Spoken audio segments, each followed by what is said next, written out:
시청자 여러분 안녕하십니까? 출발 성공 투자 박민영입니다. 어느 정도 조정이 있을 것이라는 것은 모두들 각오를 했던 상태였습니다. 그만큼 단기간에 국내 증시는 뜨거웠었기 때문이죠. 다만 어제 양지수의 하락폭은 조금 충격적이었는데요. 국내 투자자들에게는 오늘 새벽 뉴욕장이 어떻게 진행되는가가 몹시 중요했었습니다. 자, 그나마 다행입니다. 케빈 허쉬 관련한 우려도 일부 진정이 됐고요. 은 관련한 귀금속 시장의 변동도 완화가 됐습니다. 거기에 시간 외에서 실적을 내놨던 팔란티어, 테라다인이 애프터마켓에서 주가 급등을 보여주고 있는데요. 이와 관련해서 국내 전일의 하락을 되돌릴 수 있을지 같이 고민하며 전략 챙겨보도록 하겠습니다. 자, 분위기 괜찮았던 뉴욕장 체린 앵커가 정리해줍니다. 2월의 첫 거래일 월요일이었습니다. 뉴욕 증시가 상승으로 거래를 마쳤습니다. 특히나 운송 관련주들, 항공주들이 급등을 하면서 이쪽에 포션이 높은 다우지수가 1% 가장 강력한 반등세를 보여줬고요. S&P와 나스닥 지수 역시 0.5%대의 플러스권 움직임이었습니다. 일단은 지난 금요일에 급락세를 나타냈던 금은값의 급락, 어느 정도 안정이 됐다라는 점이 투심을 지탱했고요. 그리고 오늘 새롭게 발표된 제조업 경기 PMI도 두 가지 회사가 보통 집계를 하죠. 그런데 S&P 글로벌 그리고 ISM에서 발표한 수치 모두 잘 나왔습니다. 특히나 ISM에서 발표한 수치는 52.6으로 11개월 연속의 확장세를 나타냈고요. 예상치도 대폭 웃돌았습니다. 그런데 오늘 노동통계국, 그러니까 노동부 산하의 기관이 이 BLS가 보통 고용보고서를 발표하죠. 이번 주 금요일에 원래 예정이 되어 있었는데 정부 셧다운으로 인해서 발표를 연기시키겠다고 발표를 했습니다. 지금 노동부 예산안 역시도 1월 30일부로 종료가 됐기 때문에 더 이상 정상적으로 운영을 할 수가 없다라는 겁니다. 수요일쯤 정부 셧다운이 해제가 될 것으로 지금 예상이 되고 있고, 만약에 그렇게 된다면 단기간에 끝나는 것이기 때문에 타격이 제한되겠지만 혹시라도 셧다운이 장기화된다면 지금 100% 클리어한 데이터를 확보해도 노동 둔화에 대응하기 참 쉽지 않은 연준이 3월 FOMC에서 난감한 상황에 직면하겠구나, 이런 예상도 해볼 수가 있겠습니다. 오늘 이란과 미국이 핵 협상에 들어간다라는 소식 가운데에서 국제 유가는 급락세를 짙고 있습니다. WTI가 5% 가까운 마이너스 62달러 선 부근에서 움직이고 있고요. 시장은 여전히 케빈 허쉬 연준 의장 지명의 영향에 대해서 가늠을 하면서 국채금리가 특히나 장기물 금리 중심으로 상승세를 나타내고 있다는 점 눈에 띄죠. 10년물 금리가 4bp 가까이 뛰어오르면서 4.28%대 라인을 지나가고 있습니다. 어제 국내 증시 조정의 표면적인 명분 역시도 케빈 허쉬 지명 이슈였습니다. 상대적인 매파다, 이 부분이 부담 요인으로 자리하고 있었고, 그러다 보니까 이 허쉬라는 인사에 대해서 아이비들은 어떻게 평가를 하고 있을까, 이 부분이 궁금하실 것 같아서요. 몇 가지 코멘트를 정리해 왔습니다.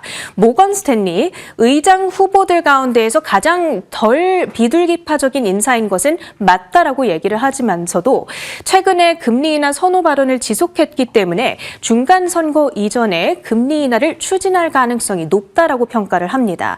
다만 기대 인플레이션이 안정화된다면 QT를 재개할 가능성을 배제할 수는 없다. 이 부분은 부담이겠죠. 웰스파고 지금 금융시장은 그의 매파적인 경향에 집중하고 있다고 지적을 합니다. 채권 시장에서 수익률 곡선이 단기물보다 장기물 금리 중심으로 상승하는 베어 스티프닝이 나타나고 있는 현상, 이 부분을 반증한다라는 것이죠. 하지만 QT가 종료된 상황에서 실제로 대차 대조표를 축소하기는 현실적으로 어려울 거라는 지적이 있고요. JP모건은 최근에 더비시한 기조로 전환한 듯 보이지만 중간 선거 이후 혹은 트럼프 임기 후반으로 갈수록 매파 회귀할 가능성이 있다라고 지적을 하고 있습니다. 결국에는 지금 이 허쉬라고 하는 인물은 금리 인하 그리고 대차 대조표 축소, 매와 비둘기가 공존하면서도 서로 상치하는 정책적인 스탠스를 취하고 있다라는 점을 부담스러워하는 것 것으로 보여지고 있습니다. 당장은 금리 인하를 주장하고 있지만 만약에 중간 선거에서 트럼프 대통령이 패배를 하고 입지가 약해진다면 언제든지 다시 매파로 회귀할 수 있는 인물인 것 아니냐, 이런 우려감이 반영이 되면서 장기물 금리가 상승하고 달러화가 강세를 보이는 흐름으로 파악을 하고 있습니다. 자, 그런데 대통령이 지명을 했다고 해서 바로 연준 의장이 되는 것은 아니죠. 아직까지 남아있는 절차들이 꽤 많습니다. 첫 번째로 상원에서 청문회를 거쳐서 은행위원회의 표결을 거친 뒤 본회의의 인준 표결까지도 마치고 나서야 대통령의 서명이 있는 거고요. 그리고 나서야 비로소 취임일 시작하게 되는 겁니다. 그렇다면 사실 청문회가 잘 진행이 되고 나면 이 이후의 절차들은 속전속결로 끝나는 경향이 있거든요. 지금부터 청문회까지 어느 정도의 시간이 걸릴 것이냐, 이것이 관건입니다.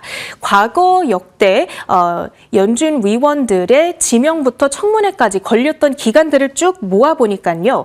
적게는 22일에서 많게는 49일까지가 소요가 됐습니다. 평균적으로는 33일, 그러니까 한 달 정도가 걸리는 것인데 이것을 지금 상황에 대입하자면 워시의 청문회 예상 일자는 한 3월 4일에서 3월 5일 정도까지로 예상이 되고 있습니다. 지금 폴리마켓에서 베팅되고 있는 날짜도 한번 볼게요. 2월 28일이 93%의 확률로 가장 높게 베팅이 되고 있습니다. 그렇다면 2월 말부터 3월 초까지는 통화 정책으로 인한 불확실성이 대두되는 기간으로 우리가 대비를 해봐야 되겠습니다. 종목들의 표정으로 들어가 보도록 하겠습니다. 사실 반도체주들의 분위기가 전체적으로는 나쁘지 않았던 가운데에서 엔비디아가 2%대 비교적 크게 조정을 받아갔거든요. 월스트리트저널의 보도에 따르면 오픈 AI의 기존의 1,000억 달러의 투자를 감행하려던 계획이 있었는데 일부 경영진들이 여기에 불만의 의사를 표시하면서 이것이 교착 상태에 빠졌다라는 소식이 전해졌습니다. 그러면서 주가가 낙폭을 확대하기 시작했고요. 다만 마이크론이라든지 TSMC 그리고 저장장치 기업들 샌디스크와 웨스턴 디지털도 10% 안팎의 강세로 진행이 됐던 만큼 오늘 이 부분이 우리 증시 반등에 힘을 줄 수 있을지 궁금해집니다. 애플의 주가 지난주 실적 발표가 있었죠. 역대급의 아이폰 판매량을 기록했습니다. 850억 달러의 매출이었죠. 번스타인 측에서 아웃퍼폼 의견과 함께 목표 주가 325달러를 재확인하면서 주가는 4%의 급등으로 진행이 됐습니다. 테슬라는 쉬어갔죠. 웨이모가 160억 달러 규모의 자금 조달을 검토 중이다, 이런 보도가 전해졌거든요. 그렇게 되면 기업 가치는 한 1,100억 달러로 평가를 받는 것인데 그러면 테슬라 지금 1조 6천억 달러가 넘는 마켓캡을 가지고 있는데 이게 너무 높은 것 아니냐, 뭐 이런 명분과 함께 주가가 하락했다고 설명을 하고 있습니다. 오늘 그리고 마감 후에는 xAI와 스페이스X의 합병이 확정됐다라는 보도가 전해졌다는 점까지 체킹을 해드리고요. 시간의 거래에서 지금 팔란티어의 주가가 급등 중에 있습니다. 오래 기다리셨던 주주분들께 너무나 반가운 소식이 들려오고 있는데요. 발표됐던 실적 수치부터 체킹을 해보도록 하겠습니다. 매출액이 14억 1천만 달러, EPS 25센트로 더블 비트를 기록했습니다. 무엇보다도 현 분기에 대한 가이던스가 예상치보다 훨씬 더 높은 폭으로 상회하면서 발표가 됐고요. Rule of 40 127% 도달했다라는 점, 그리고 올해의 매출 성장률은 전년 대비 61% 증가할 거라는 예상. 지난 분기의 성과를 보시면 미국 안에서의 매출, 특히나 정부향 수요뿐만 아니라 민간과 상업 부문의 수요까지 함께 끌어올려지면서 137% 성장했다라는 점이 주된 하이라이트로 현재까지 포착이 되고 있습니다. 애프터마켓에서 7%대의 반등세를 보이고 있는데요. 최근에 짓눌려 있던 소프트웨어 주들에 대한 투심을 다 함께 끌어올릴 수 있을지도 주목받고 있습니다. 오늘 우리 증시의 포인트들로 이어가겠습니다. 네, 미국 증시를 보고 나니 이제 좀 웃으면서 시장 얘기를 할 수 있을 것 같습니다.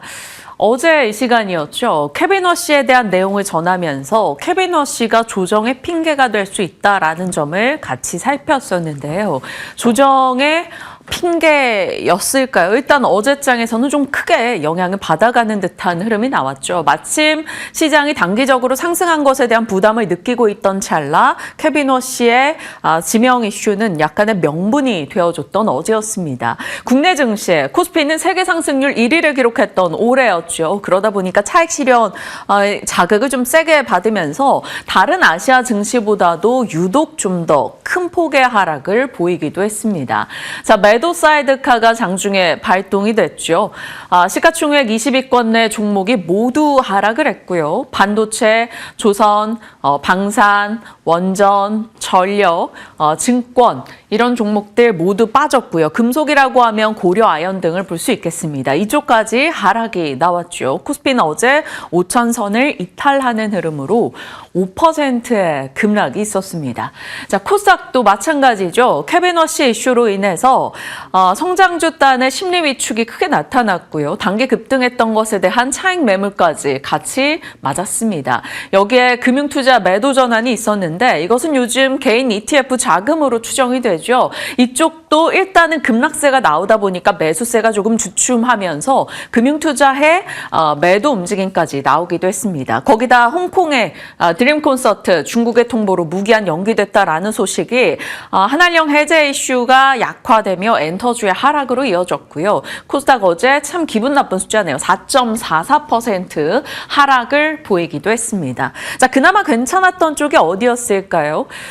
에코프로 LNF 2차전지 내에서 일부 좀 좋은 흐름이 있었죠. 코스닥 부양이 있을 경우 시가총액 상위 종목으로서 수급 유입이 있을 것이다라는 기대감, 그리고 로봇의 배터리 모멘텀, 추세 전환 구간이 그래도 유지되고 있다라는 점, 주요 이평선이 막 깨지고 이탈되고 이런 흐름은 아니었다라는 겁니다. 외국인과 연기금의 수급이 그래도 비교적 우위에 있다라는 점에서 이들 두 종목이 어제 시장보다는 양호했다라고 볼 수 있겠고요. 우주항공이 지속적으로 가장 이슈가 뜨겁게 살아있기 때문에 성장성이 아직까지는 유지되고 있다라는 점을 자주 말씀드렸죠. 스페이스X의 6월 상장설, 거기에 100만 개 위성 발사 추진 이슈, 시장 하락 속에서 그나마 버티는 흐름이 있었다라고 평가할 수 있습니다. 어제 루미르 같은 종목들이 시장 대비 선전했다라는 것을 확인할 수 있죠. 자, 그리고 화장품도요. 화장품은 지난해 연말부터 이제 슬슬 관심을 둬야 되는 포인트들을 모아왔던 바가 있었습니다. 연말 여러 가지 세일이 끝나고 나서 이제 다시 상반기의 재고를 축적하고 몇 년간 상반기 화장품 섹터의 주가가 좋았다라는 나름의 계절성을 갖고 있다라는 점. 그도 그럴 것이 여름에 엄청나게 화장품 판매량이 늘어나는데 그 전에 미리 재고를 쌓아놔야 되는 이슈가 있습니다. 거기다 한일령에 대한 수혜, 여기에 명절을 앞뒀다라는 점에서 중국인 관광객들의 유입 이런 것들에 대한 기대치가 있었죠. 어제는 시장에서 여러 이슈 대비 못 갔던 이 화장품 종목군들이 주목을 받았고요. 수출 데이터가 호조를 기록한 점도 연결이 됐습니다. 자, 그리고 반도체요. 어제 반도체는 크게 밀렸죠. 개인 투자 자금이 그동안 집중됐었기 때문에 그 쏠림의 역풍이 하락할 때는 도드라지게 하락 쪽으로 나타났습니다. 다만 섹터의 자체적인 악재가 있었던 것은 아니고요. 앞으로 추후 빅테크의 실적이 중요해지는 시점에 또 자금이 투입된다면 우선순위는 반도체로 또 먼저 들어올 것이기 때문에 이 부분이 그래도 반도체에 대한 저가 매수 발동에 대한 기대 요소로 남아있는 상황입니다. 어제장에 대한 종목에 좀 섹터에 집중한 얘기였고요. 사실 전체적인 매크로 환경 들여다봐야겠죠. 어제는 케빈 워시라는 인사가 이제 빌미가 되면서 마치 빠르게 급한 돈을 증시에서 빼야 된다라는 인식이 확장이 됐죠. 어제 하락의 이유 열어보겠습니다. 자, 케빈 워시, 연준 의장 지명자로서 케빈 워시의 그동안의 정책 기조가 금융시장에는 조금 불리할 것이다 라는 전망이 전체적인 글로벌 금융시장을 압박했었죠. 대표적인 게 바로 QE에 부정적이다라는 겁니다. 양적 완화, 돈 푸는 것에 좀 부정적이다라는 것이죠. 그동안 시장은 돈을 많이 풀고 통화 완화적 스탠스가 유지될 것이다. 그래서 화폐 가치가 떨어질 것이니 그것을 해지하는 측면으로 금과 은 등에 관심을 두고 있었는데 생각보다 돈을 풀지 않는 쪽으로 정책 기조가 잡혀가게 된다면 금과 은, 코인, 성장주 이런 쪽의 매력이 떨어지지 않겠느냐 이런 시각이 발동이 된 것이고요. 이것이 많이 올랐던 은 가격에 매도 자극을 가한 겁니다. 그래서 금, 은, 암호화폐 혹은 AI 이런 급등했던 자산들의 일정 부분의 패닉셀이 가동이 됐던 거죠. 마침 CME 증거금 인상 이슈도 있었겠다. 금, 은은 폭락하는 흐름이 있었고 이게 마진콜을 자극했습니다. 금과 은을 담보로 활용하던 펀드의 담보 가치가 하락하다 보니 급한 대로 많이 오른 주식에서 매도하고 그것으로 이것을 메꿔야 되는 현상이 있었던 것이죠. 이 부분이 빠르게 진정되는지가 시장에서는 굉장히 중요한 포인트였고요. 이것이 그래도 밤사이는 좀 진정돼서 오늘장 어제 하락 부분이 아마 연결되지는 않을 것이다. 반등 흐름을 좀 기대할 수 있는 포인트가 되겠습니다. 자, 어제 하락 이런 이슈는 캐비너시와 금과 은의 변동이 자극을 했고 한미 관세 협상 합의가 불발됐고 실적 시즌에 대한 기대, 당장의 숫자보다는 앞으로 어떨 것이다 라는 미래 성장에 더 집중하는 투자자들의 성향이 일정 부분 실적 시즌은 약간 부담으로 다가오는 것 같습니다.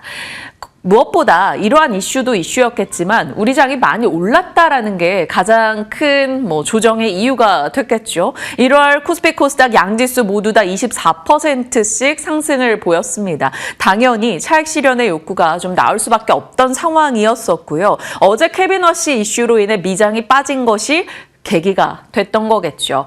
자, 삼성전자 올해 33% 올랐었는데 어제 6% 하락이었고요. 하이닉스 올해 40% 정도 올랐는데 어제 8%의 하락을 보였습니다. 단기간에 가파르게 올라왔기 때문에 조정이 나올 땐 이쪽에서 세게 나왔죠. 어제 외국인의 매도가 꽤나 거셌던 국내장에서 반도체 이 두 종목에 상당 부분 집중되기도 했었습니다.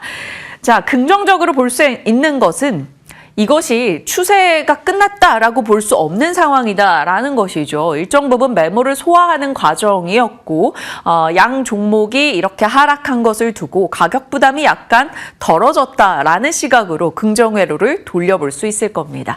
앞으로의 체크 포인트 봐야겠죠. 캐비너시의 정책 스탠스에 대해서 명확한 가이드라인이 나오는가가 중요할 것 같습니다. 분명히 과거에는 일정 부분 매파적 성향을 띠고 있었는데 미래에는 비둘기일 수 있다. 혹은 약둘기이다라는 얘기들도 많이 나오고 있거든요. 그리고 정말 시스템적인 문제가 있었다면 채권 시장부터 흔들림이 있었을 것인데 채권 시장은 안정을 찾아갔고 결국에는 이 은, 금 이런 변동으로 인한 수급적인 요소에 불과했다라는 시각이 있습니다. 그래서 캐비너시와 이렇게 금리 혹은 금과 은의 동향이 진정된다면 시장 또한 안정을 찾을 것이다라는 시각이고요. 앞으로 중요한 것은 여러 가지 고용이나 물가 데이터 등이 어떻게 나오는가일 거고요. 오늘 팔란티어 실적이 애프터마켓에서 시장에 힘이 돼줬다시피 알파벳이나 아마존의 실적 이번 주에 예정이 되어 있죠. 여기서 또 컨콜에서 어떤 얘기를 해주는가 주목해 봐야겠습니다. 그리고 대법원 판결 전에 트럼프발 뉴스가 조금 많을 것이라는 점은 앞으로 우리가 전체적인 시장의 분위기를 살피는데 좀 들여다봐야 되는 내용인 거죠. 어제 이러한 흐름 속에 우리 장이 흔들렸으나 그래도 오늘 뉴욕장의 분위기가 좋았었다라는 점, 증권사 곳곳에서도 이미 긍정의 시각을 너무 걱정할 필요 없다라는 시각을 내놨습니다. 그 근거들을 하나씩 보실까요? 한국투자 지금 코스피 5천은 여전히 밸류 저평가 영역이다. 시스템 리스크가 조금 있다고 하더라도 호실적이라던가 수급적인 요인이 과거보다 개선이 됐기 때문에 충분히 5천 이하에서 저가 분할 매수가 가능하다. 반도체 분할 매수, 지주나 은행은 비중을 확대하자라는 의견이 있었고요. 하나증권, 코스피 강세장 내 조정은 직전 고점 대비 통상적으로 마이너스 8 혹은 마이너스 10% 정도 나온다. 코스피 저점은 이 정도에서 형성이 될 것이고 강세장이 보통 종료될 땐 연준이 금리를 올리거나 신용위험이 확산되거나 주도업종의 이익이 정점을 통과할 때인데 지금으로서는 이것이 없다라는 점에서 지금 주도업종에 대해선 당연히 포지션이 유지해야 된다라는 의견입니다. 주도업종은 올라갈 때 코스피의 상승 속 속도의 2배 이상 빠르게 진행이 되기 때문에 그 부분을 기억하자라는 내용이 담겨 있었고요. 다올 투자에서는 지금 귀금속 가격은 그동안 이제 화폐 가치 훼손에 대한 기대를 반영하며 올랐었던 건데 지금 캐비너시로 인해서 적절한 수준의 통화 완화책이 전개될 것이다라는 것에 실망하며 귀금속의 변동이 있었다. 그러나 이것에 대해서 너무 지나치게 우려할 필요는 없다라는 시각을 내놓으면서 캐비너시를 약돌기로 표현하기도 했습니다. 그래서 일단 주요 증권사 의견은 모두 다 지나친 걱정은 좀 불필요하다라는 쪽에 초점이 맞춰져 있기는 했네요. 일정 부분 조정을 고려해야 되기는 하나 그것으로 인해서 패닉셀에 동참하기보다는 포지션에 대한 매매 전략을 적극 활용해보자. 이 정도로 평가되고 있습니다. 다행이죠. 뉴욕장이 올라줬습니다. 다우, 나스닥, S&P 500 그리고 필라델피아 반도체 지수 모두 다 반등을 줬죠. 캐비너시 우려가 조금 완화됐습니다. 트럼프의 인하 의지에 동조하지 않겠냐라는 시각이 많았고요. 은행 급락세도 조금 진정이 됐고 발표된 1월의 제조업 PMI 경제지표도 좋았습니다. 보통 제조업 PMI 하면 국내 반도체 업체들의 약간 선행 데이터로 보입니다. 그래서 반도체 진영이 나름 긍정적인 흐름을 보일 것이다. 이런 시각을 가져갈 수 있겠죠. 미국과 이란의 충돌 우려도 좀 완화되면서 국제유가가 급락하기도 했습니다. 주요 종목으로 보면 샌디스크, 웨스턴 디지털 등의 낸드 혹은 전통 반도체 종목들의 흐름이 괜찮았고요. 마이크론 역시나 회복하는 모습이 나타났죠. 그래서 올라간 테마를 보시면 반도체 제조, 소재, 장비, 낸드 쪽에서도 상승을 기록했습니다. 유가가 떨어지니까 항공사들의 주가 흐름 괜찮았고요. 비만 치료나 제약사 이런 쪽에서도 주가는 비교적 좋았습니다. 팔란티어는 애프터마켓에서 앞서 체리는커 짚어주신 대로 예상을 상회하는 실적을 내놓으면서 급등 흐름을 기록했죠. AI, 하드웨어와 소프트웨어 모두 다 일단 반등을 준 점 긍정적이고요. 애플도 아이폰 전작의 흥행 속에 목표가가 좀 줄상향되고 있다라는 소식이 들려오면서 주가 4% 상승이었습니다. 아이폰 관련주들 체크가 필요한 것인지 일단 관전 포인트로 넣어봤습니다. 많이 빠진 쪽에서는 종목으로 봤을 때 아무래도 탄력 둔화는 좀 있긴 했으니까요. 일부 종목은 올라왔으나 마이닝 기업들의 주가가 주춤했고요. 우라늄, 리튬 쪽의 하락세, 태양광, 정유사 혹은 우주, 디지털 자산, 드론, 로봇 등에서는 쉬어가는 모습을 보여주긴 했습니다. 전체적으로는 반도체와 비만 치료 그리고 전기, 설비 이런 쪽의 강세 흐름이 눈에 띄었네요. 자, 우리 낸드가 달라졌어요. 지난해 9월부터 저희가 살폈던 내용이긴 한데요. D램은 휘발성 성격을 가지고 있습니다. HBM, D램을 적층하면 HBM이 되는 거죠. 그리고 낸드는 그동안 아픈 손가락, 못난이라는 지적을 몇 년간 받아왔었는데 지난해부터 낸드에 대한 움직임이 달라졌었죠. AI가 발전하면서 비휘발성, 그러니까 데이터를 저장하고 기억하는 낸드의 가치도 같이 올라갔습니다. AI 수요가 늘어나죠. 서버 처리 데이터가 급증합니다. 서버용 HBM 그리고 고용량 SSD 수요가 함께 증가하는 계기가 됐고요. 저장 용량이 늘어난다. 낸드, SSD 혹은 ESSD 이런 쪽에 대한 관심이 늘어났습니다. 기업용 저장 장치에 대한 수요가 증가했다라는 것이고요. 낸드에 대한 이야기는 지금 시게이트, 샌디스크, 웨스턴 디지털 이런 쪽의 주가 강세가 같이 맞물려서 지속적으로 국내에서도 낸드 모멘텀이 강화되고 있습니다. 당연히 어제도 살펴봤다시피 낸드의 비중으로 본다면 1위가 이제 삼성전자, SK하이닉스, 키옥시아 이렇게 등등 뒤를 잇게 될 텐데 삼성전자와 하이닉스 외에 국내 낸드 관련한 종목들 살펴보신다면 다양한 반도체 종목들이 있겠죠. 하나머티리얼즈, CMTX 이런 소재단도 있을 거고요. 테스, 동진세미캠, PSK, 심텍, 원익, IPS 등이 있습니다. 어제 시장과 함께 이와 관련한 낸드 종목들 모조리 다 함께 큰 폭의 하락이 있었었는데요. 다시금 좀 조정 시 매수 관점으로 활용해 볼 수 있는 시점인지 궁금해집니다.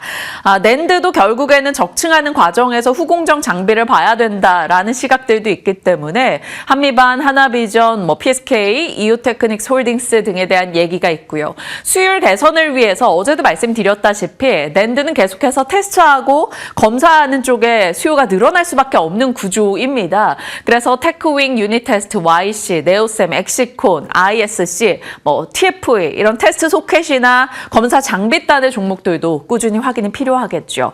자, 테스트라는 키워드에서 오늘 뉴욕장 마감하고 나서 반도체 테스트 장비 쪽이죠. 테라다인이 시간외 급등 흐름을 나타냈습니다. 예상을 상회하는 실적이었는데요. 반도체 테스트 사업 실적 호조 이슈, 이것이 좀 큰 영향을 줬다라고 합니다. 테라다인이 애프터마켓에서 급등을 하고 있는 만큼 이런 테스트, 검사 장비 혹은 테스트 소켓 이런 쪽에 대한 수요가 계속해서 있을 것인지 이 또한 시장에서 저희가 전략단에 놓고 이야기 나눠가도록 하겠습니다.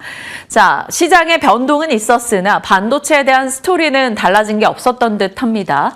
JP모건에서 코스피 목표치 6,000, 최대 7,500까지 상향 조정을 했는데요. 그 근거가 이렇습니다. 미국의 정책 기조가 여전히 주식시장에 우호적이다.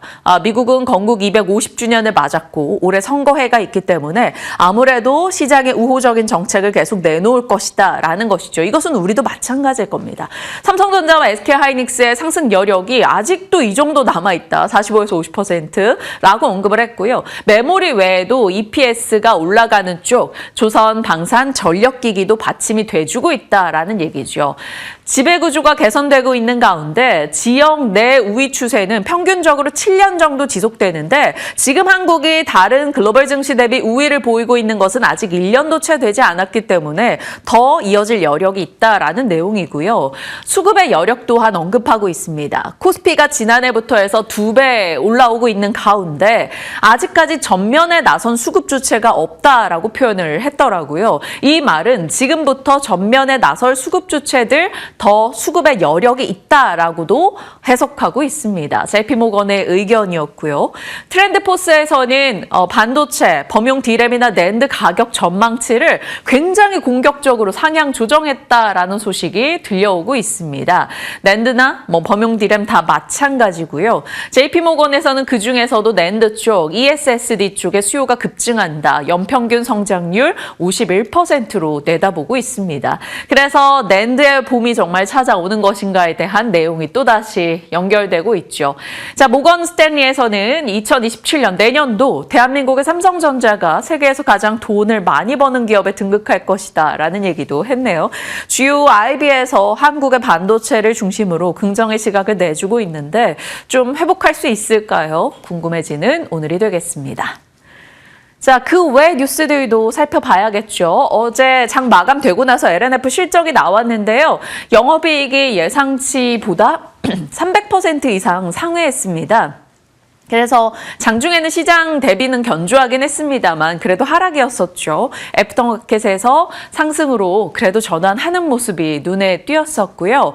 그리고 또 다른 내용은 고영입니다. 매출과 영업이익, 순익 모두 다 컨센을 상회했어요. 어제 장중 4% 하락이었는데요. 애프터에서 그나마 낙폭을 조금 줄였네요. 삼성 SDI 어제 실적 나왔죠. 장중 후반에 나왔었고 컨퍼런스 콜이 있었는데 그중에서 휴머노이드 전고체 배터리 적용을 논의 중이다. 이 이슈에 삼성 SDI가 애프터에서 움직임이 있었던 건 아니지만 전고체 종목들이 일부 낙폭을 줄였습니다. 이수 스페셜티 케미컬, 한농화성 이런 종목들이 그나마 낙폭을 축소했다 정도의 반응 살펴볼 수 있겠습니다. 알테오제는 어제 장중에 예상을 상회하는 실적을 내놨죠. 거기에 12년 만에 첫 주주 배당의 소식을 전하기도 했네요. 자, 이러니 저러니 노이즈가 많다고 하더라도 돈 버는 바이오텍이라는 것은 불변인 것 같습니다. 자, 전력 쇼티지 얘기는 계속 강화되고 있네요. 북미 시장의 수출용 제품, 수출용 이제 변압기 리드 타임이 50주에서 120주 이상으로 늘어나고 있다. 일론 머스크가 생각이 나죠. 변압기나 이런 전력 쇼티지, 병목 현상이 첨단 산업에서 가장 큰 리스크가 된다라는 점을 이야기했었는데요. 중국의 변압기 주가가 요즘에 날뛰고 있다라고 합니다. 그러면 실적 좋게 내놓고 수출 데이터도 좋았는데 어제 시장 분위기 분위기에 같이 밀렸던 전력 3사들 좀 나아질 수 있을지 봐야 되겠고요. 스페이스X와 xAI 빠르면 이번 주 내로 완전 합병과 관련한 공식적인 얘기가 나온다라고 했는데 조금 전에 이제 관련해서 좀 공식적인 언론 보도가 있었기 때문에 이 이슈에 우주가 반응할지 봐야겠습니다. 거기다가 우리 2월 8일에 또 관련해서 국내 발사 일정이 자리하고 있기 때문에 우주 쪽의 모멘텀이 여전하다라는 점, 뭐 일정 부분 이 뉴스의 주가 급등이 유지됐으나 차익 실현의 움직임도 자극은 받을 수 있겠다라는 살짝 걱정이 되는 부분이기도 합니다. 자, 중국의 관광객들 한일령이 한국에 쏠려서 3개월간 한국에 들어오는 비자 쪽이 엄청나게 발급이 증가했다라는 소식이 있습니다. 중국 인바운드 소비주에 대한 체크가 필요해 보이네요. 자리 옮겨서 시장 분위기 정리하겠습니다. 시장은 회복의 속도가 중요하겠죠. 일단 급락에 따른 저가 매수세가 발동되는지 봐야 되겠습니다. 코스피 5,000과 코스닥 1,100의 회복 여부, 그리고 케빈 워시나 은 이슈는 나름 진정이 됐고요. 팔란티어의 호실적으로 이제 주요 기업들의 실적에 대한 기대가 다시 좀 재등장했습니다. JP모건은 한국의 반도체 비중 확대하자 지주조선 방산 전력도 긍정의 의견을 냈고요. 반도체 가격에 대한 긍정적 시각과 필라델피아 반도체 지수의 반등, 오늘 국내장 삼성전자, SK하이닉스를 비롯한 소부장이 회복할지 봐야겠습니다. 변압기 앞서 저희 짚어본 내용이고요. 화장품도 어제 시장 대비 견고했던 데다가 이런 일정과 이슈가 남아있는 상황이어서 조금 더 지켜볼 포인트는 있겠습니다. APR과 실리콘2 대장 종목들의 실적 확인이 필요하죠. 자, APR은 아마 실적이 이번 주 목요일인 걸로 알고 있습니다.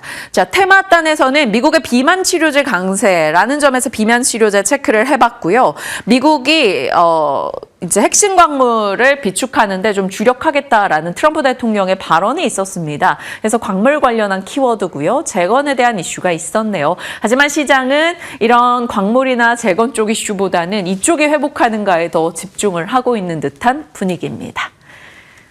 자, 빅 이벤트 주간 오늘 팔란티어 실적 봤죠? 자, 이제 오늘장에서는 요 기업들의 주가 예정이 되어 있고요. 2월 4일은 하나오션, 현대건설, 카카오뱅크 이런 기업들의 실적도 예정이 되어 있습니다. 무엇보다 중요한 것은 2월 5일에 에코프로 그룹주를 비롯한 금융주들, 일라일리, 알파벳 등의 실적 발표가 중요하겠죠. 그리고 2월 6일은 네이버, 아마존 이런 기업들의 실적 체크 저희와 함께 해보시길 바랍니다. 시장에 대한 일정까지 점검해봤고요. 섹터 브리핑 들어갑니다. 미나앵커 오늘 어느 쪽인가요? 네, 오늘은 화장품 섹터를 준비해봤습니다. 전일 국내 증시 지수가 정말 많이 빠져서 충격받으신 분들 많이 계실 것 같은데요. 이렇게 주도 섹터라든지 그동안 시장에서 잘 갔던 섹터의 투자 심리가 위축될 때는 테마주 쪽으로 수급이 분산되는 효과가 있습니다. 그래서 테마주 내에서 오늘은 화장품 섹터를 준비해봤고요. 전일장에서도 화장품 섹터의 주가 반응이 굉장히 좋게 나왔습니다. 제닛 같은 경우에는 상한가를 기록하기도 했는데 화장품 섹터 지금 어떤 관점으로 바라봐야 할지 여러 가지 지표들 확인해 보면서 가늠해 보도록 하겠습니다. 이번에 화장품 수출 데이터가 발표가 됐는데요. 여전히 견조한 모습을 기록했습니다. 1월 화장품 수출액은 33% 전년 대비 급증하는 모습을 나타내면서 8억 달러를 넘기는 모습 기록이 됐고요. 그리고 중소기업 수출액 상위 품목을 살펴보시더라도 탑10 리스트 중에서 화장품 섹터가 2위를 기록하고 있었습니다. 화장품 섹터가 83억 달러를 기록했는데 전년 대비 이 수출액 자체가 21.7% 증가하면서 폭발적인 성장세를 나타냈다는 것을 다시 한번 확인해 볼 수 있었고요. 이번 특징은 미국과 유럽의 오프라인 채널에서 판매량이 증가했다라는 부분이 되겠습니다. 제가 예전에 K-뷰티에 대해서 설명을 해드릴 때 그 전까지는 온라인 매출이 주도를 했다면 이제 관건은 오프라인에서 어떤 브랜드들이 선점을 하는가, 그것이 중요한 관전 포인트가 될 것이라고 말씀을 말씀을 드렸는데요. 미국과 유럽에서 오프라인 채널 침투가 확대가 됐다는 것 자체가 긍정적인 기조로 해석해 볼 수 있는 대목입니다. 수출액 추이를 확인해 보시더라도 미국과 유럽 지역에서 상당히 좋은 결과를 냈다는 것을 확인해 볼 수 있는데요. 멕시코 같은 경우에 265%의 성장세가 나타났고 네덜란드와 영국 같은 경우에도 모두 다 세 자릿수대 성장률을 나타냈습니다. 그리고 미국에도 47%의 성장세가 나타낸 가운데 아랍에미레이트 같은 경우에도 36%의 성장률, 그리고 중국에서는 이번에 이렇게 플러스권으로 전환이 됐다는 점에서 긍정적인 평가를 받고 있습니다. 화장품 수출을 이제 카테고리별로 살펴보시면 이제 최근 트렌드는 예전처럼 한 10년 전처럼 색조 화장품을 공략하는 움직임보다는 기초 쪽의 관심도가 매우 높아진 분위기가 감지되고 있습니다. 기초 분야 살펴보시면 전년 대비 37.4% 증가하는 모습이 나타났고요. 선크림을 포함했을 때도 이제 기타 미분류 분야에서도 50% 가까이 되는 성장률, 그리고 기초와 선크림 추정액은 42.1%의 성장률을 나타내고 있습니다. 다만 색조 같은 경우에는 전년 대비로 봤을 때도 그리고 전달 대비 봤을 때도 감소하는 추세를 그려나가고 있는데요. 그렇기 때문에 화장품 업종에 대해서 우리가 지켜볼 때 업황에 대한 기대감 있대라고 해서 이런 뭐 삐아라든지 클리오, 이러한 미샤 이렇게 색조 화장품을 공략하는 기업들을 보기보다는 기초 화장품, 선크림, ODM사, OEM사 이런 쪽을 공략해보는 게 훨씬 더 유리할 것으로 보입니다. 그리고 그러한 맥락에서 제닉 같은 경우에는 이제 바이오던스, 콜라겐 마스크팩을 공략하는 ODM사이기 때문에 전일장 실적에 대한 모멘텀을 안고서 상한가를 기록하기도 했습니다. 고래 싸움에 새우등 터진다라는 말은 이제 옛날 말인 것 같습니다. 그 말이 이제 얼마나 올드 패션인지를 느껴볼 수 있는 것이 바로 이 화장품 섹터에서 감지가 되고 있는데요. 지금 중국과 일본이 사이가 좋지 않습니다. 그래서 그 반사수혜가 우리나라 쪽으로 많이 도달할 것이다라는 전망은 계속 나오고 있었는데 그것이 이제 숫자로 증명이 되기 시작했습니다.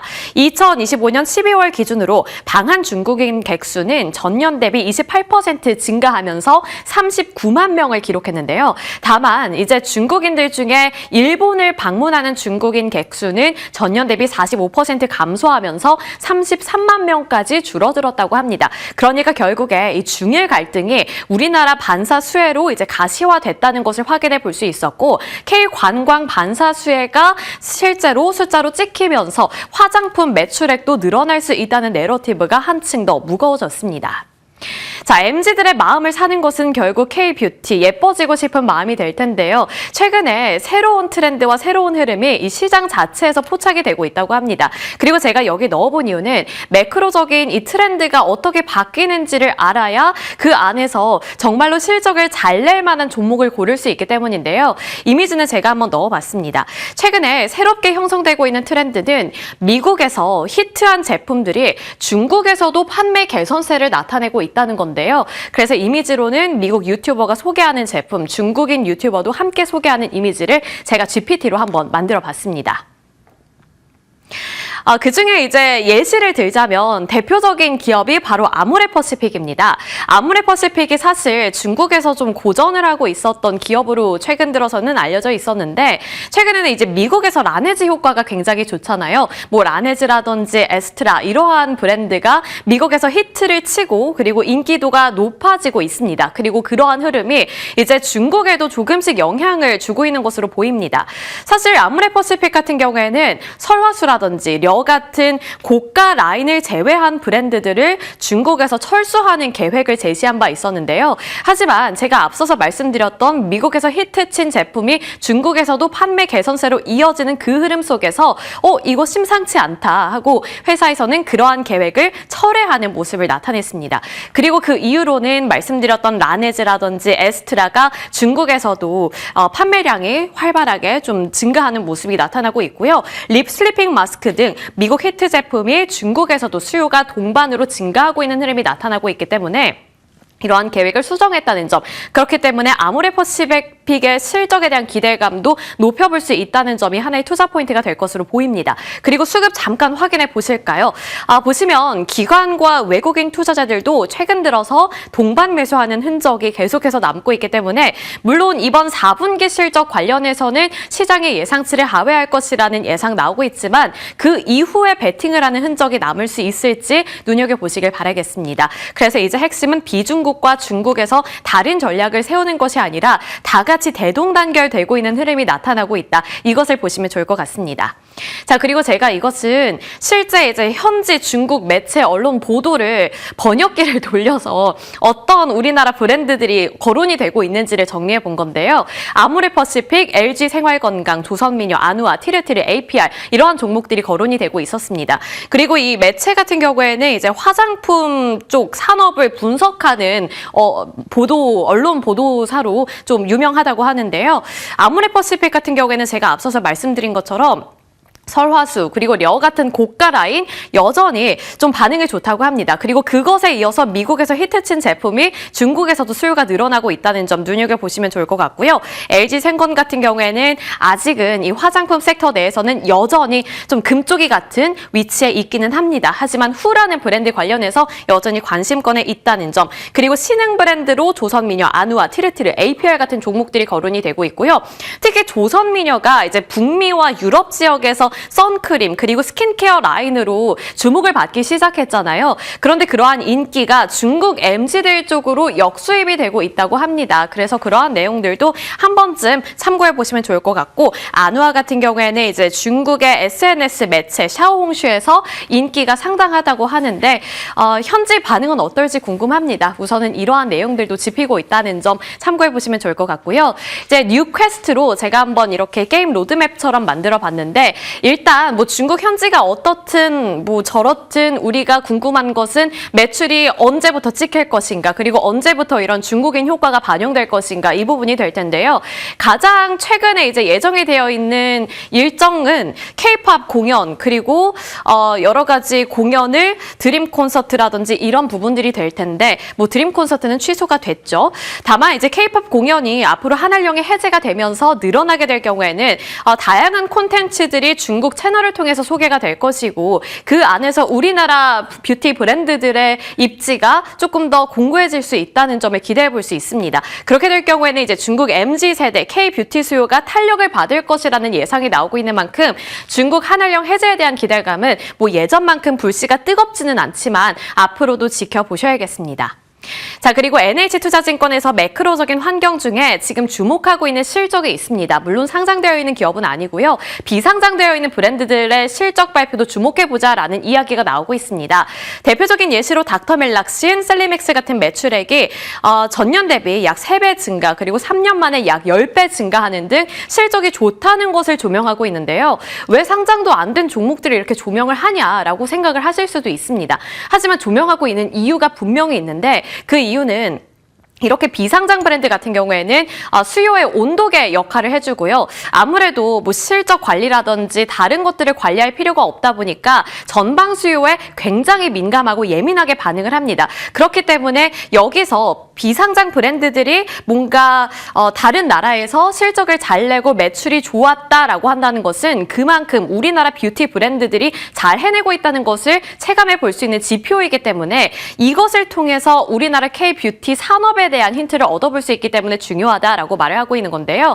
그리고 최근 트렌드와 흐름을 살펴보시면 제조업과 유통업의 이 협업이 더욱더 강해질 것으로 보이는 만큼 시장 자체도 더욱더 공고해질 것이다. 그리고 이제 계절적 성수기인 1분기부터 실적 성장세가 보일 것이다 라는 예상이 나오고 있습니다. 그렇기 때문에 이러한 흐름들 속에서 섹터의 비중 확대 정책의 전략이 유효하다라는 말을 하고 있는 겁니다. 그래서 최선우주와 밸류체인단에서 어떤 종목들을 관심권에 두고 있는지도 정리해봤는데요. NH투자증권에서 최선우주로는 실리콘2, APR을 꼽고 있습니다. APR은 이번 주에 실적 발표가 될 텐데요. 잠시 뒤에 자세하게 다뤄드리겠지만 목요일에 이제 또 좋은 실적이 발표될 것으로 전망되고 있고요. 실리콘2 같은 경우에는 최근 증권가의 코멘트를 살펴보시면 중장기적으로 실적 동력을 확실하게 가져가고 있다라는 코멘트가 많이 보이고 있습니다. 그래서 실리콘2의 실적 개선에 대한 기대감도 함께 짚어보시면 좋을 것 같고요. 밸류 체인단에서는 코스메카 코리아, 코스맥스, 한국콜마, 아모레퍼시픽 등이 거론이 되고 있고 이 네 가지 종목의 공통점은 매출 회복이라든지 매출 레벨업에 대한 기대감을 갖고 있다는 건데 특히 이 중에서는 코스메카 코리아에 대한 언급량이 증권가에서 높아지고 있습니다. 그래서 이 중에서 코스메카 코리아 함께 살펴보시면 좋을 것 같고 코스맥스는 여전히 부진할 것이라는 전망 면치 못하고 있고요. 아모레퍼시픽 같은 경우에는 발목을 붙잡고 있었던 코스RX 관련해서 그 안에서 매출 회복이 기대된다는 점이 하나의 트리거가 될 것으로 보입니다. 자, 가장 궁금해하실 APR 대장주죠. APR이 이번에 실적 정말 좋게 나올 것으로 예상이 되고 있습니다. 미국 시장이 견인을 하면서 사상 최대 실적을 예상해 본다라는 증권가의 코멘트 나오고 있고요. 2조 매출액이 이제 눈으로 보일 것이다라는 점도 짚히고 있는 상황입니다. 그리고 4분기 먼저 살펴보실까요? 4분기 같은 경우에는 매출액이 전년 대비 94% 증가할 것으로 보이고 영업이익은 무려 194% 증가할 것으로 예상되고 있습니다. 특히나 미국 지역에서 전년 대비 215%의 성장이 예상이 되고 있는 만큼 미국 시장이 견인할 것이다 라는 예상 나오고 있습니다. 그만큼 4분기 실적 견조할 것이라는 점 보시면 좋을 것 같고요. 4분기에 그치는 것이 아니라 올 한 해 동안의 전망도 굉장히 공격적으로 제시가 되고 있는데 2026년 매출액 같은 경우에는 2조 원을 돌파할 것으로 예상되는 가운데 영업이익 같은 경우에도 4,923억 원으로 전망되고 있습니다. APR은 그래서 목요일에 좀 잘 보셔야 될 것 같아요. 지금 시장에서 워낙에 기대치가 높아져 있는 만큼 그 기대치에 부합하는 것에 만족을 못한다면 주가가 빠질 수도 있고 부합하거나 아니면 컨센을 상회하면 또 한 번 제대로 된 시세가 나올 수 있기 때문에 실적 여부 잘 확인해 보시면서 목요일을 기점으로 보시면 좋을 것 같고요. 지금 시장의 시선은 아무래도 테마주 쪽으로 좀 옮겨 붙고 있는 것 같아서 화장품 섹터 한번 눈여겨보시라고 오늘 준비를 해봤습니다. 그리고 대장주인 APR의 성과에 따라서 투자 심리가 대폭 개선이 될 수도 있는 만큼 이번 주 목요일 예의주시 해보시길 바라겠고 그 안에서 저희와 함께 전략 세워보시길 바라겠습니다.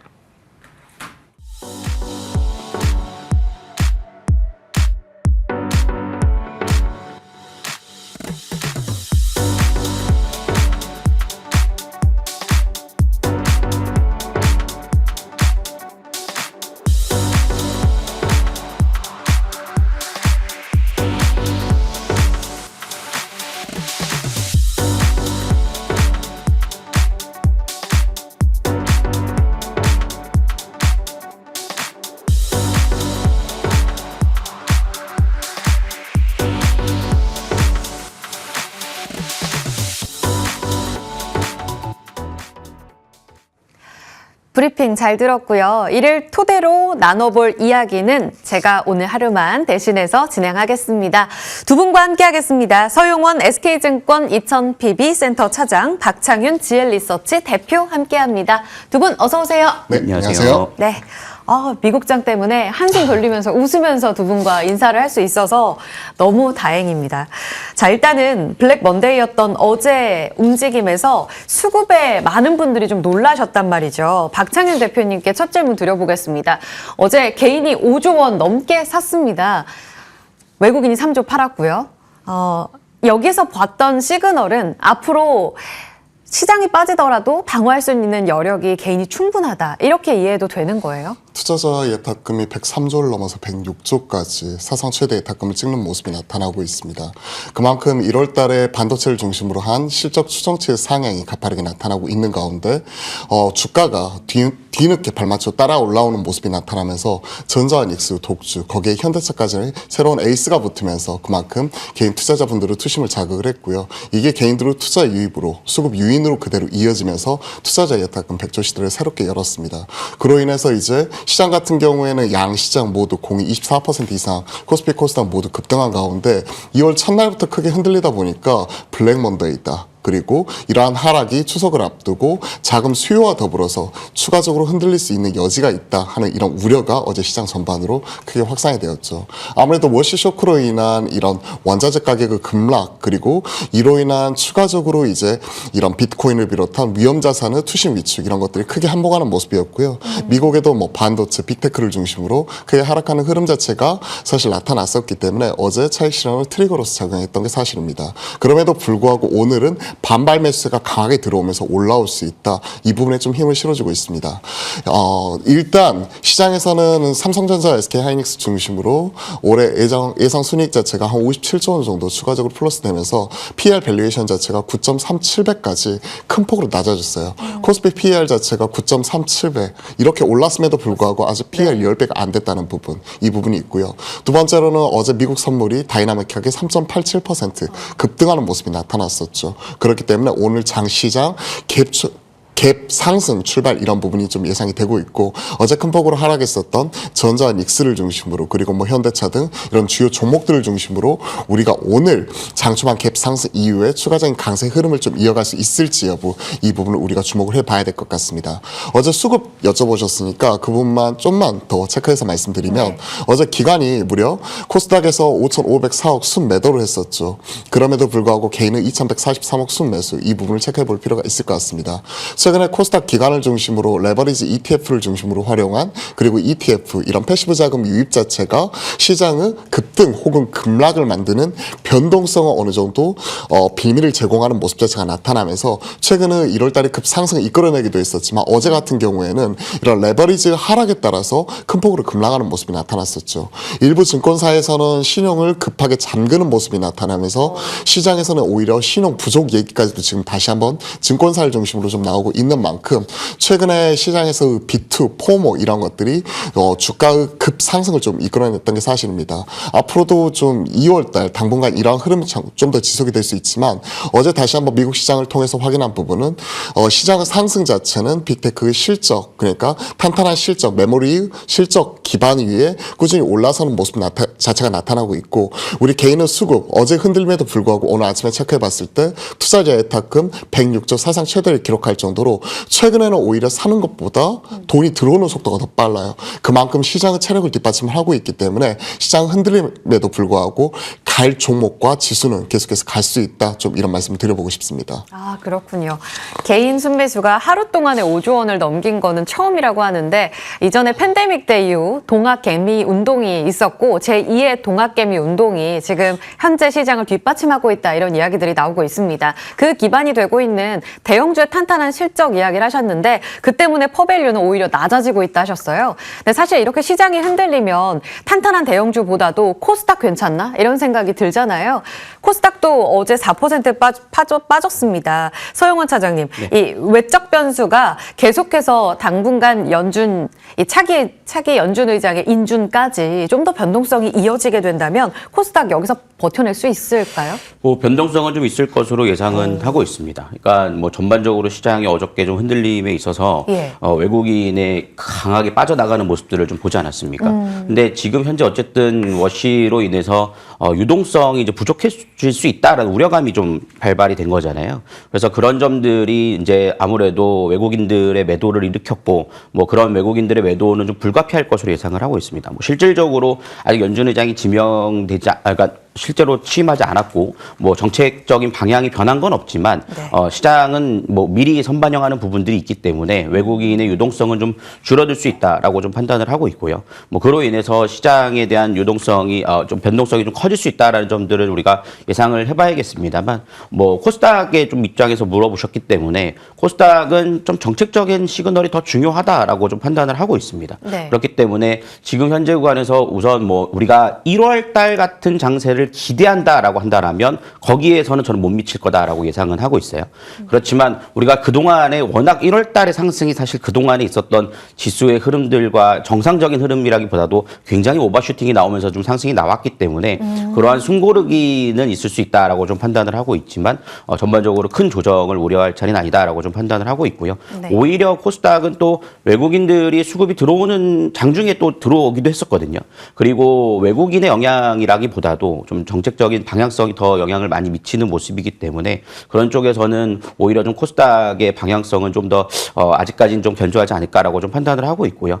지금 현재 뭐 어저께도 마찬가지지만 뭐 에코프로 같은 경우에도 장 초반에는 또 상승 전환하는 모습들도 보여주고 오히려 코스피는 시총 상위 종목들이 쫙 다 밀리는 반면에 코스닥에서는 그래도 그 중에서 견뎌내는 종목들이 있었거든요.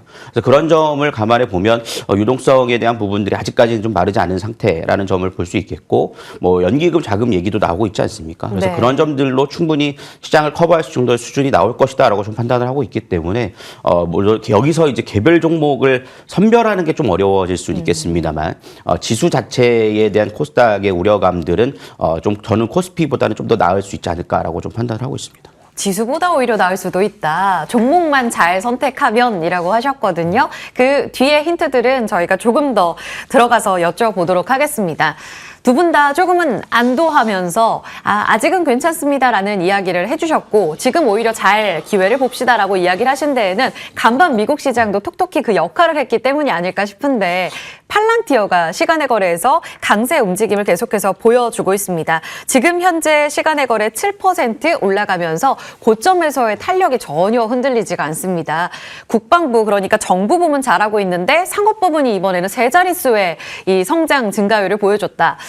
박창훈 대표님, 그러면 팔란티어가 지난주에 메타랑 마이크로소프트 실적 엇갈리면서 주가 혼조였었잖아요. 여기서 뭔가 팔란티어가 이번 주 빅테크 실적의 스타트를 잘 끊었습니다. 암시하는 게 있다면 이제 빅테크 실적 안도해도 될지요? 일단 지난주에 빅테크 실적에서 쇼크를 주었었던 부분이 마이크로소프트였죠. 그쵸. 마이크로소프트 분기 매출보다 분기 캐펙스 투자가 더 컸기 때문에 이에 따른 우려감 자체가 커졌었던 것 같습니다. 하지만 우리가 증시 격언에서도 사실 어느 정도 증시 격언이라기보다는 많은 분들이 이런 얘기를 하죠. 연예인 걱정과 마이크로소프트, 애플 걱정 이런 빅테크 걱정을 하는 게 아니다. 할 필요 없다. 그렇죠. 빅테크가 돈이 없어갖고 투자를 못하는 게 아니라 지금은 투자의 시기를 놓치는 것 자체, 즉 헤게모니 주도권을 잃는 게 더 큰 상황이기 때문에 사실 이런 가파른 투자가 실질적으로 성과로 이어질 수 있을지가 사실 관건이었습니다. 사실 그에 대한 답을 어제 팔란티어 실적을 통해서 우리가 어느 정도 해소를 했다고 생각을 하고 있습니다. 팔란티어 매출 14억 불, 시장 추정치는 13억 불이었고 시장에서 바라보고 있는 팔란티어의 주당 순이익은 23센트였는데 실질적으로 5센트 기록을 하면서 시장의 추정치를 오히려 비트하는 모습 자체가 나타났었죠. 그리고 향후에 실적에 대한 어느 정도 가이던스 이런 부분도 15억 불 제시를 하면서 시장 눈높이 13억 불을 비트하는 모습 자체가 나타났습니다. 즉 AI 빅데이터 프로세싱 기업으로서 팔란티어가 앞에서 말씀해 주셨던 대로 국방뿐만이 아니라 상업적으로도 계속해서 커머셜적으로도 영역 자체를 크게 확장을 하면서 돈을 이제 벌고 있다. 큰 폭으로 벌고 있다는 부분 자체가 특징적인 부분이고요. 사실 이런 빅테크 이런 기업들 같은 경우에는 프로세싱 쪽에 투자를 하기 때문에 데이터 센터 짓고 투자하는 쪽에서는 지금 현 시점에서 투자를 많이 하고 있는 부분이고 이런 인프라를 활용해 가지고 AI 관련된 솔루션을 제공하는 팔란티어 같은 기업들 자체가 향후 수혜를 볼 수 있는 부분인데 최근에 AI 트렌드를 타고 다 같이 올라오다가 작년부터 이제 AI 버블에 대한 논란 때문에 약간 흔들리는 모습이 나오고 있는데 그러한 부분이 이제 마이크로소프트를 통해서 어느 정도 다시 한번 불거진 거죠. 그게 오라클, 브로드컴 이런 부분까지도 이어졌는데 그러한 부분에 따른 우려를 일정 부분 해소해 줬다는 측면에서 저는 팔란티어가 좀 큰 일을 해줬다고 생각을 하고 있고요. 그리고 추가적으로 지금 오늘 이제 미국 시장 장 끝난 이후에 내일 새벽에는 AMD 그리고 5일에는 구글, 퀄컴 이런 실적 발표가 예정이 되어 있는데 지난번에도 그랬었죠. 지난 분기 실적에서도 엔비디아의 어느 정도 불확실성, 즉 오라클 투자에 대한 불확실성 자체 우려를 뭐가 해소해주었죠? 구글 TPU가 해소해주었죠. 이러한 흐름이 나타날 수 있기 때문에 내일 모레까지 이어질 이런 빅테크의 실적을 통해서도 우리가 재차 확인할 수 있다고 생각을 하고 있습니다. 그런 식으로 따지면 메타도 마찬가지로 큰 폭으로 투자 이러한 부분이 실질적으로 성과로 이어지는 광고 매출 성장으로서 이어지는 모습 자체를 우리가 지난주에 눈으로 확인하면서 확인했잖아요. 마찬가지로 지난주에 메타에 이어서 그러니까 오늘 아침 팔란티어 그리고 내일과 내일 모레 이어질 AMD와 특히 이제 구글의 실적 발표 이런 부분으로서 우리가 다시 한번 시장에 확신을 심어주게 된다면 오히려 이렇게 크게 빠질 때마다 중요한 살 수 있는 포인트를 준다는 측면에서 저는 상당히 중요한 빅테크 실적 발표와 그리고 이에 따른 중요한 투자 기회라고 생각을 하고 있습니다. 그러한 측면에서 저는 상당히 좀 긍정적으로 바라보고 있다. 좀 이렇게 말씀드려보겠습니다. AI로 돈을 버는 게 명확해지고 있는 몇몇 기업들, 그들이 선두에 있다는 것만으로 AI 내러티브는 여전히 힘을 받고 있다. 메타 그리고 팔란티어 이야기를 해주셨는데, 그러면 반도체 투톱에 집중을 해서 봐야 되는 건지, 사실 어제 소부장이 변동성이 크긴 했지만 장중에 이겨내려는 힘과 수급이 꽤 강하기도 했었단 말이에요. 지금 삼성전자가 다시 한번 15만 원, 그리고 SK하이닉스가 83만 원까지 내려온 가운데 또 한 번 조금 유치하지만 이 대형주와 소부장 이분법적으로 좀 질문을 드려보면 지금 매력도 박 대표님은 어느 쪽에 더 무게 실으세요? 사실 삼성전자와 SK하이닉스가 지금 마이크로소프트와 처해 있는 입장은 다릅니다. 마이크로소프트 같은 경우는 애저를 통해 실질적으로 클라우드 쪽 이런 AI 데이터 센터 투자를 통해서 향후에 사업 모델 자체를 크게 변경을 하면서 이를 통한 또 이제 MS365 등 관련된 사스 모델로서 변경 역할을 하면서 실질적으로 구독 베이스 모델로 변경을 하고 있는 부분이죠. 즉 앞에서 이제 뭐 매출과 투자에 대해서 말씀드렸는데 구체적인 수치에 대해서 말씀드리면 마이크로소프트 지금 분기 매출이 375억 불로 60% 성장했음에도 불구하고 죄송합니다. 분기 영업이익이 300억 불로 큰 폭으로 성장을 했음에도 불구하고 설비 투자가 375억 불이에요. 75억 불 더 많죠. 전년비 60% 이상 성장하는 이러한 우려 때문에 지금 흔들리는 부분인데 전자하이닉스로 이런 부분을 도입을 해볼게요. 삼성전자가 이번에 20조 원을 법니다. 20조 원을 벌었어요. 그리고 SK하이닉스가 19조 1,600억을 벌었죠. 그리고 지금 1분기 실적 추정치는 삼성전자 25조 원, SK하이닉스 20조 원에 맞추어져 있습니다. 근데 마이크로소프트처럼 20조 원, 25조 원 넘게 투자를 할까요? 30조 원 투자를 할까요? 그런 식으로 따지면 올해 삼성전자가 100조 원 이상 이렇게 투자를 해야 되는데요. 물론 HBM 쪽과 그리고 이제 이런 레거시 쪽에 어느 정도 SK하이닉스 M15X라든지 삼성전자의 추가적인 P4 공정 투자와 P5까지도 지금 얘기를 하면서 추가적인 투자와 그리고 텍사스 쪽에 있는 추가적인 파운드리 공정 투자 이런 부분 자체는 이어질지언정 우리가 예상하고 있는 것처럼 그리고 우리가 우려했던 것처럼 대규모 이런 캐펙스 투자가 수익을 갉아먹지는 않을 것이다. 이러한 부분이 포인트예요. 참고로 올해 추정치 대비해서 삼성전자 ROE는 얼마냐면 무려 28%입니다. 기존의 최대치가 얼마였냐면 2017년에 21%였어요. 넘어서네요. 네, 큰 폭으로 넘어서는 모습이 나오고 있죠. 그리고 이를 한술 더 떠서 SK하이닉스 ROE가 얼마일까요? 지난주에 체크했었던 CT 리포트는 65%였어요. 65%라는 얘기는 얼마냐면, 그러니까 설립을 하고 나서 그리고 그동안에 계속 벌어서 쓸 거 쓰고 잉여금으로 쌓여있는 부분, 자본 잉여금 더해서 잉여금, 조정 이런 것들 다 더한 자본 총계 대비 올해 3분의 2 이상을 한 해 동안 벌어들인다는 얘기입니다. 그만큼 수익성이 뒷받침되고 캐펙스가 2 이상 투자한다는 얘기는 전 못 들어봤거든요.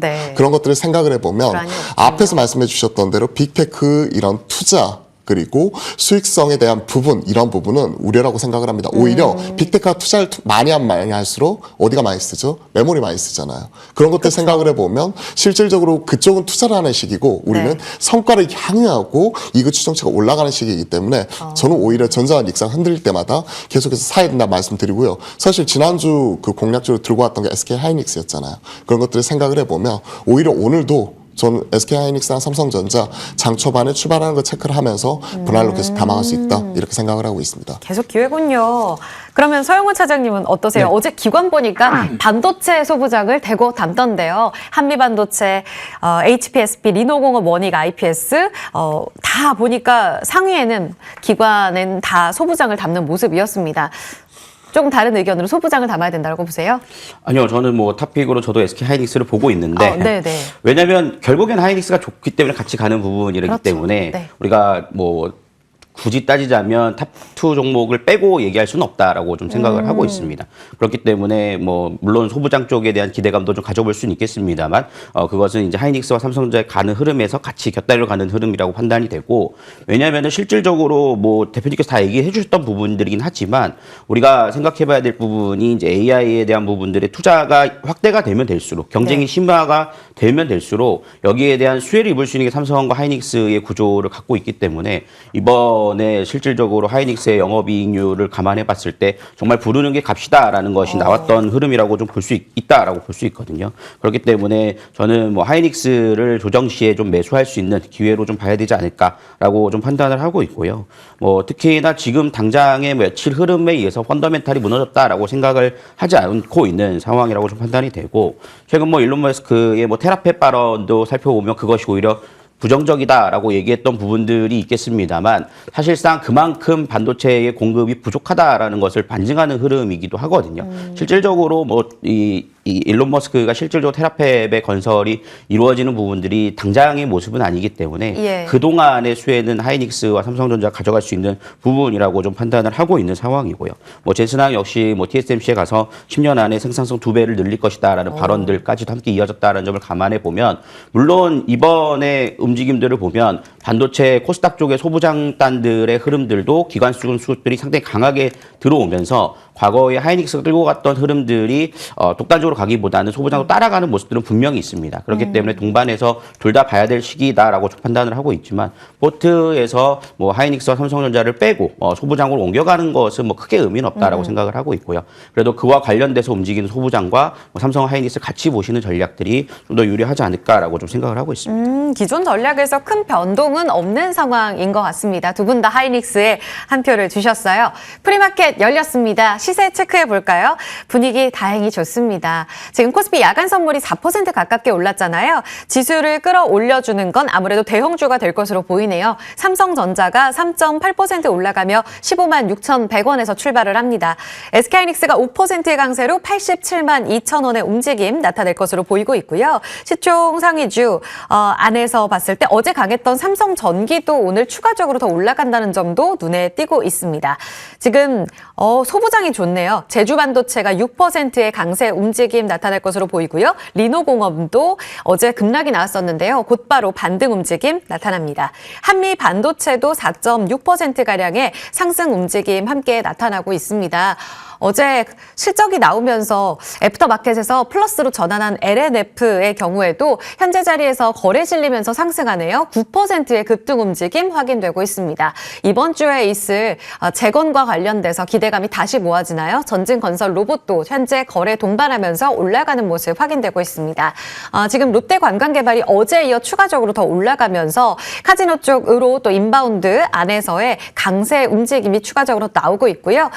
반도체 쪽으로 본다면 오른편에 TCK나 넥스틴, 네오셈 같은 종목들이 강세 움직임 함께 나오고 있습니다. 아무래도 소부장단으로 어제 반락했다가 올라가는 모습이 좀 힘이 강해 보이고 있습니다. 그러면 소부장을 좀 더 질문 드려보고 싶어요. 서 차장님, 앞서서 하이닉스 가져가되, 투톱 가져가되, 소부장 같이 뒤따라가는 연결고리 보면서 담아갑시다라고 이야기를 하셨어요. 리노공업, 두산 테스나 기존에 말씀을 하셨는데 네. 어때요? 지금 리노공업이 어제 급락했다가 최근 변동성이 굉장히 극심하게 나타나는 모습인데요. 오늘의 반등에 좀 뛰어들어도 될까요? 뭐 리노공업을 지난 시간에도 나와서 제가 좀 말씀을 드렸던 네. 부분들이 있는데, 리노공업을 좀 기대해 볼 수 있는 부분들은 뭐 실적에 대한 기대감들도 좀 볼 수 있겠습니다만, 지금 현재 리노공업이 그 ETF 중에서 가장 많이 편입되어 있는 종목 중에 하나이기도 합니다. 반도체 중에서 60개 정도의 ETF에 좀 편입이 되면서 리노공업의 좀 기관성 자금들이 상당히 많이 유입되는 모습들을 좀 볼 수가 있겠고요. 결국에는 이제 코스닥 150 종목에 포함되어 있으면서 그 개인들이 코스닥 150을 ETF를 매수를 하게 되면 그것을 기관들이 이제 매수를 그 포트에 이제 바스켓에 넣지 않습니까? 그로 인해서 수급들이 들어오는 흐름들이 있다 보니까 다른 이제 반도체 소부장주들에 비해서 상당히 좀 강하게 흐름들이 좀 이어지고 있고, 그만큼의 상승세가 이어졌기 때문에 좀 변동성이 있다라고 좀 판단을 하고 있는 상황이라고 볼 수 있겠습니다만, 뭐 실적에 대한 부분 기대감도 함께 놓여 있으면서 지금 현재 코스닥은 저는 사실 그러니까 이 반도체 소부장 쪽을 어떻게 접근하시는 게 좋을까라고 생각을 한다라면 코스닥 시장의 전망과 함께 더불어서 살펴볼 수 있는 부분이 리노공업이다라고 좀 판단을 하고 있는 상황이고요. 그 다음에 이제 더불어서 최근 들어서 이제 바닥권에서 올라오기 시작했던 종목이라고 한다라면 이제 SFA 반도체에 대한 움직임들이 좀 수급들이 좀 들어오는 모습들이 나타나주고 있습니다. 이제 후공정 쪽에서에 대한 부분들이 이제 다시 한번 계속해서 캐펙스 투자가 이어지게 된다라면 여기에서의 수혜도 입을 수 있다라는 좀 시그널을 만들면서 수급들이 좀 들어오고 상대적으로 다른 반도체 종목들에 비해서 좀 아직 덜 오른 부분들이 있기 때문에 저가 매수에 대량 거래가 동반됐다라고 좀 판단을 할 수 있을 것 같습니다. 그렇기 때문에 지금 현재 뭐 리노공업이 조정 국면을 통해서 접근을 하실 수 있는 전략도 물론 유효할 수 있겠습니다만 그 가격이 좀 부담이 된다라면 뭐 SFA 반도체 쪽으로 좀 시각을 돌려서 좀 살펴볼 수 있는 부분들이 되지 않을까라고 판단을 하고 있고요. 그 다음에 이제 더불어서 이제 두산 테스나 쪽에 대한 부분들 결국에는 테스나 쪽에 대한 이 웨이퍼 쪽에 대한 흐름들도 네. 우리가 꾸준히 좀 관심을 가져야 될 부분들이 분명히 있다라고 좀 판단을 하고 있습니다. 제가 리노공업을 제하고 뭐 SFA와 두산 테스나에 대한 부분들은 좀 가격적 메리트가 충분히 있는 구간이라고 좀 판단이 돼서 좀 선별을 해서 좀 말씀을 드리는 부분이니까 예. 뭐 반도체 소부장단에 대한 부분들이 좀 부담이 되신다라면 이런 쪽으로 좀 관심을 가져보시면 좋지 않을까 싶습니다. 업사이드가 조금 많이 열려있는 쪽으로 들어가 보자라는 의견 주셨어요. 대표님도 잠깐 여쭤볼게요. 원익 IPS는 투자 경고 종목으로 지정이 되면서 최근 급등에 따른 부담감, 좀 과열 신호가 확실히 붙은 모습이거든요. 이런 종목들 여기서 추가적으로 그러니까 기세가 좋았던 쪽으로 더 반등하게 되면 달려가게 될까요? 아니면 조금 전 SFA 반도체 우리 서 차장님께서 설명해 주신 것처럼 덜 갔던 쪽으로 우리가 비중을 늘려야 될까요? 어제 큰 폭으로 하락이 나왔었던 게 리노공업이 10.5% 말씀해 주셨던 대로 원익 IPS 뭐 11% 여기에 더해서 이오테크닉스 마이너스 5.7% 뭐 이런 식으로 하락하는 모습이 포착이 되었습니다. 코스닥 상위 20위권 안에서 반도체가 딱 세 종목이 있는데 말씀드린 이 세 종목이 큰 폭을 하락을 키웠고 특히 리노공업이 ETF 자금성의 순유출 이런 부분이 나타나면서 하락하는 모습이 나타났었죠. 최근에 시장의 특징이 바로 이런 것 같아요. 코스닥 150을 추종하는 ETF 그리고 이를 2배 추종하는 레버리지 이쪽으로 자금이 쏠리는 모습이 나타나다 보니까 올라갈 때도 화끈하게 올라가고 떨어질 때도 그만큼의 매도가 매도를 부르는 이런 흐름 자체가 나타나면서 급등 급락이 계속해서 나타나는데 이러한 흐름이 당분간 지속이 될 것 같습니다. 그러면 최소한 오늘 하루라든지 큰 기간으로서 놓고 보았었을 때는 당분간 이런 흔들림이 나타날 때마다 오히려 저는 대장이라고 할 수 있는 리노나 원익 IPS나 이오테크닉스 오히려 이런 대장주 중심으로 좀 담을 수 있다고 생각을 하고요. 최근에 어느 정도 저평가 구간에서 SFA 반도체 같은 이러한 종목들을 중심으로 어느 정도 순매수성 유입이 나타나면서 같이 재평가가 나타나잖아요. 즉 어느 정도 모멘텀을 가지고 있는 개별적인 종목도 함께 담을 수 있다고 생각합니다. 결국 투자자분들의 선택의 문제이고 얼마나 어느 정도 종목이 학습이 되어 있는지 이에 따라서 이제 종목의 방향성 이런 것들이 결정이 되는 거지 저는 반도체 전체적인 종목을 뿌려야 된다고 생각하거든요. 그런 측면에서 놓고 보면 반도체 ETF라든지 그리고 코스닥 150을 추종을 하면서 그 상단에서 놓이면서 큰 폭의 변동성을 키워 있는 종목이 어제같이 크게 하락하는 흐름이 나타나게 된다면 분할로 좀 담아갈 수 있다. 좀 이렇게 생각을 하고 있습니다. 좀 짧게 여기에 코멘트를 하나만 더 드리자면 오늘 아침에 JP모건에서 추가적으로 리포트를 내놓고 메모리 시장의 장기 호황에 대한 얘기를 했거든요. 그러면서 이제 2027년도 이런 템 그러니까 잠재적인 총 이런 시장에 대한 부분 자체를 6,160억 불로 얘기를 하면서 전체적인 시가총액 자체 메모리 기업들의 시가총액이 50% 더 올라갈 수 있다고 얘기를 했어요. 그런 것들을 생각을 하면 전자닉스를 중심으로 계속 담아가면서 추가적으로 이에 따른 낙수 효과를 이룰 수 있는 이런 코스닥의 이런 IT 소부장 같은 경우에도 우리가 현 시점에서 계속 뿌려나가야 된다 생각을 하고 있습니다. 지수 안에 추정되는 코스닥 시총 상위 종목들 봐야 될 거고요. 반도체 중점적으로 보자라고 이야기를 하셨어요.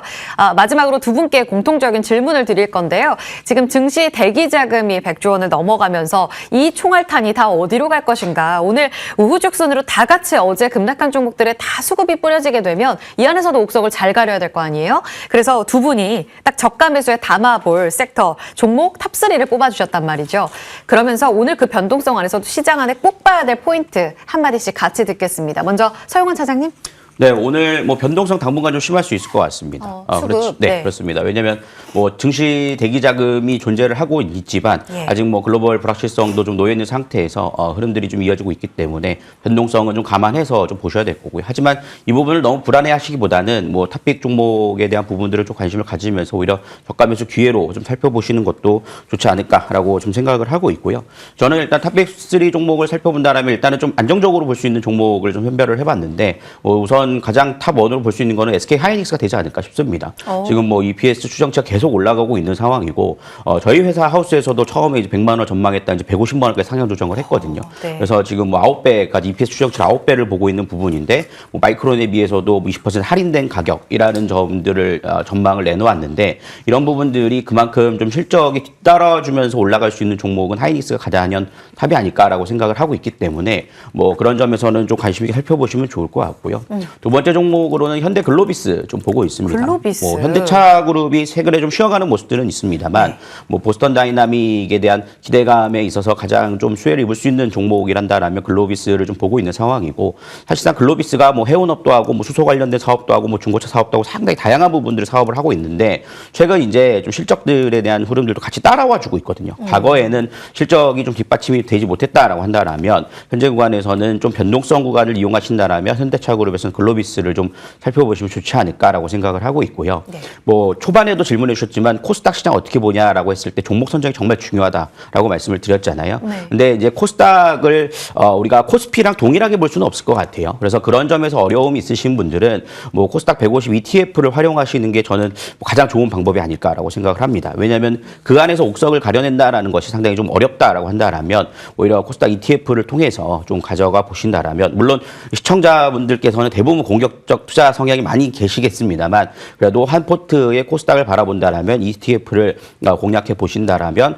정책과 맞물려서 갈 수 있는 코스닥에 대한 수익률을 좀 추종할 수 있는 부분이 되지 않을까라고 생각하고 있습니다. 네, 2차 전지냐, 바이오냐, 로봇이냐 선택하기가 굉장히 또 어려워지는 이 국면에서는 일단 지수로 담는 것도 현명한 투자가 될 수 있다. 하이닉스, 현대글로비스, 코스닥 150 ETF였습니다.